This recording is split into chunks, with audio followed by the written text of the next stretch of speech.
they really seem to love it.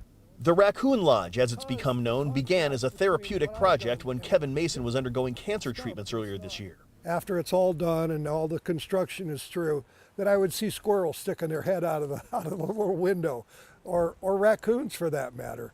This was once a 150-foot tall cypress tree that came down a few years ago. All that was left was what Kevin calls a sad stump.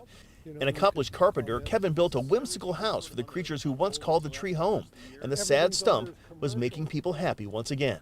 I've seen that time and time again where people drive by and they smile. The structure built there is possibly at threat of falling down. But City Manager John Morrow says the 24-foot tall structure is in the public right-of-way and poses a risk to people walking by. Heaven forbid something happens where the structure falls, hurts somebody, or damages property.